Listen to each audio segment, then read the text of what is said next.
Boa noite, gente, tudo bom? Eu tô tentando fazer agora um vídeo por semana, porque o mercado de renda variável tem sido meio aumentado, então eu achei interessante trazer algumas coisas que mudaram desde a semana passada e tanto movimentação quanto algumas coisas que eu tenho estudado. Hoje eu li um monte de relatório gerencial, então eu tô um pouquinho cansado, tá? Mas eu queria trazer algumas coisas que eu tô fazendo, né? Uma das coisas que eu fiz eu achei digna de menção, eu tinha entrado em o TRX a R$ 86 e eu entrei trocando por HGLG.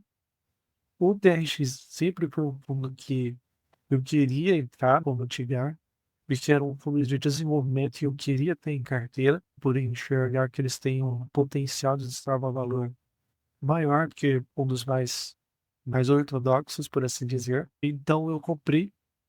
Só que o que acontece é que o TRX fez algumas movimentações que eu não gostei, e isso não quer dizer que foi a troca de cotas ou algo nesse sentido, tá. Por si só, isso aí não interferiu muito no que eu estava pensando sobre o fundo. Mas eles começaram a comprar imóveis que eles chamavam lá de tropês, e isso começou a me incomodar, porque deu a entender que eles estão mudando um pouco a tese do fundo, porque eu queria a exposição mais no desenvolvimento, né, uma gestão ativa, né, e isso gera muito valor. Eu já comentei aqui, mas eu vou citar novamente, tem um estudo do professor João da Rocha, que se você procurar você vai encontrar, tem um vídeo da onde do professor Banana, onde ele explica, né, sobre. Vou tentar deixar na descrição do vídeo, se eu esquecer, vocês me lembram nos comentários que eu coloco. Que aí ele fala que fundos menores, eles tendem a performar, né, às vezes melhor que fundos maiores, tá. O TRX, ele tá crescendo demais. Isso me subiu um pouco o alerta. Eles têm uma alavancagem um pouco também, um pouco não, eles têm uma alavancagem elevada. Além disso, tem esses imóveis que eles estão comprando que dá a entender que eles vão se tornar talvez um fundo diferente do que eles estavam sendo, tá. E pode ser que eu esteja errado, porque ele até explicou numa live que ele mudou um pouco a concepção desse tipo de imóvel, porque ele explica que a oportunidade em imóveis como esse, que são bons, são de alto padrão, difíceis de replicar, a oportunidade não é você pagar barato, é você conseguir comprar. Porque às vezes, em outro momento, você nem conseguiria comprar porque ele não estaria à venda. Então, é interessante, mas dá a entender que a gestão está mudando um pouco o perfil. Isso me subiu um pouco o alerta. É possível destravar valor em imóveis desse tipo?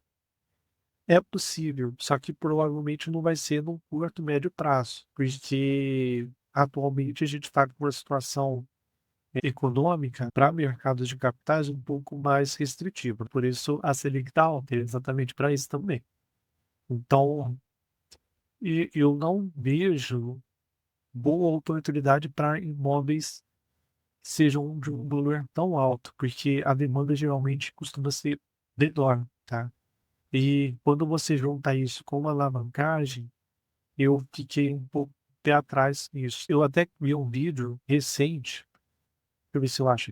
Eu vi esse vídeo aqui recentemente, ele faz um fluxo de caixa simplificado para estipular o valor, e ele considera que está dentro de um preço atrativo ainda. Vale a pena ver o vídeo, é do canal 200 Pratas, é bem legal, mas eu fiquei um pouco, eh, eu não vou dizer que é inseguro, é um pouco desconfortável com isso. Eu fui procurando outras opções, então eu decidi vender o TRX no dia 25 ali, e eu coloquei no Tigar. Ainda ele está dentro aqui, ele com 3,93%. Na parte do risco eu ainda estou bem controlado, não chegou a 10%, como eu falei que eu ia ficar de olho. E eu acho que foi uma troca que eu me senti mais confortável. Porque eu li depois todo o relatório lá do pre-release, sei lá qual que é o nome daquela porra, né? Depois eu li lá o documento que eles lançaram recentemente e eu achei que a gestão está indo muito bem, é uma gestão muito robusta, diferente às vezes do que eu sinto no TRX, que eu sinto que eles não têm o interesse de aumentar a equipe, tanto é que eles estão fazendo algumas parcerias com a Cirela, entre outras. Então, essa forma da TRX trabalhar também me incomodou um pouco. E, por fim, eu vejo um upside, eu vejo mais possibilidade de subida no Tigrar no longo prazo, tá? Não é recente, porque ele também está passando por alguns desafios, mas eu me sinto mais confortável no Tigrar, tá? Então, eu optei por fazer essa troca. Só o crescimento por si só no TRX, por cotas, não me incomodou, mas os ativos e a tese do fundo, eu sinto que não era bem isso que eu queria. Então, é possível que eu esteja errado, mas eu preferi fazer essa troca no Tigrar. Outra coisa também que eu tenho visto, eu estava estudando aqui, a Ambima, para quem não sabe, ela tem várias microcertificações dentro dela. E eu estava vendo uma sobre ativos financeiros, não lembro exatamente qual microcertificação, porque às vezes eu faço mais de uma e às vezes confunde. Mas eu achei muito legal isso aqui que tem no conteúdo dela, é gratuito, qualquer um pode entrar. E eu achei muito didático. Então vou comentar aqui, vou ler um pedaço para a gente refletir um pouco, tá? Markowitz definiu o risco como sendo a variância ou desvio padrão em relação à média dos retornos.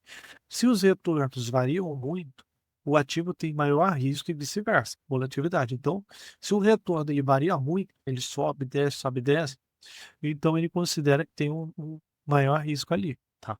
Parece lógico pensar também que se você tem mais de um ativo em uma carteira, o retorno esperado deveria ser a média ponderada dos retornos esperados dos ativos. E é mesmo. Isso aí é meio lógico, porque a média ponderada, ela vai ponderar, né, o valor, o peso de cada ativo. Então, se você tem 50% em um ativo, 25% em outro, 25% em outro, a média ponderada ela vai multiplicar isso aqui por 5, esses outros dois por 2,5 e vai dividir por 10, porque ele pega, ele consegue olhar esse peso e dividir.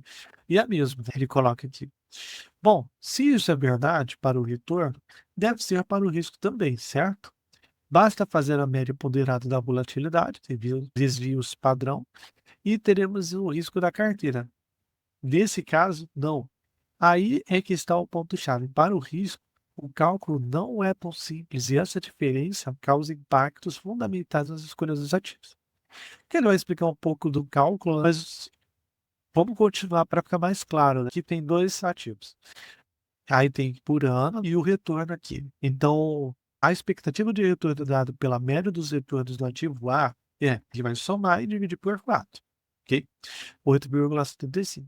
O do ativo B é 8,75, ok? Aí ele tenta fazer o cálculo aqui do risco, ok? Vamos lá. E uma das coisas que eu achei, quem tiver interesse pode pausar, ver e tal, mas uma das coisas que eu achei legal foi isso aqui. Se o risco médio de uma carteira composta pelos ativos A e B fosse a média ponderada dos riscos, como no caso dos retornos, a carteira deveria ser composta de 100% do ativo A. Mas o risco médio de uma carteira, como falamos acima, contempla um outro fator, que é o coeficiente de correlação. Se os ativos tiverem um coeficiente de correlação negativo, o risco de uma carteira composta pelos dois será menor do que o que seria a média ponderada. E por mais incrível que pareça, uma carteira bem elaborada pode ter um risco medido pelo desvio padrão menor do que o risco entre os dois. Por quê? Porque se você tem uma correlação negativa, quando um cai, o outro sobe. E isso diminui o risco da carteira no sentido de você diminuir um pouco a volatilidade. Então você começa a ver a sua carteira, por mais que um ativo ou outro ele tenha oscilação, a sua carteira como um todo, ela vai subindo menos volátil. E isso aqui eu achei bem legal, bem didático da forma de que ele ia explicar. Aqui ele fala sobre a fronteira eficiente, que também é bem interessante, tá? Mas eu achei bem legal essa ideia aqui. Faz todo sentido. Olhando aqui pelos ativos, dá para você ter essa noção de que aqui você poderia ter uma queda aqui com 3% se você só tivesse o ativo B, mas como você tem o ativo A, se você tivesse os 2, que ele ia subir 7%, aqui ele subiu 12%, aqui ele ia subir 21%, aqui ele ia subir 30%. Sendo bem didático, seria dessa forma que você diminui a volatilidade da carteira se você tivesse 2 ativos que não têm uma correlação muito grande. Eu achei muito, muito legal, tá, traz muita reflexão. Tô gostando muito desse conteúdo aqui. Eu quero fazer, mais vídeos trazendo mais esse enfoque, mas eu quero fazer uma coletânea depois de vídeos trazendo tudo. Então eu vou trazendo durante a semana uma coisa ou outra que eu acho interessante, tá. Bom, eu acho que é isso. Se você gostou, deixa o like. Como eu falei no outro vídeo, eu estou estudando agora para poder ser assessor de investimento, tá. Não é um plano de curtíssimo prazo, mas eu quero ter pelo menos a certificação para começar a pensar mais seriamente, tá. Eu acho que é isso. Se você gostou, deixa o like, se inscreva no canal. E se tiver interesse em fazer algum planejamento financeiro comigo, só mandar mensagem ou no Instagram ou aqui no YouTube. E a gente vai falar melhor no Instagram, né? Melhor no Instagram. Geralmente o pessoal fala no Instagram, tá bom? Eu fico, eu fico aqui, fiquem com Deus, uma ótima noite. Tchau, gente.